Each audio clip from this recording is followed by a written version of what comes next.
Como identificar o problema do seu carro pelo barulho? Pastilhas de freio. Junta 5V do cardan. Pistões do motor. Correia do alternador. Tuchos hidráulicos. Rolamento do cubo da roda. Bomba da direção hidráulica.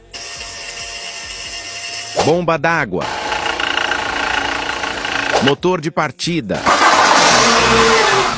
Solenoide da partida. Pivô de suspensão. Rolamento do alternador. Bieletas. Buchas do estabilizador.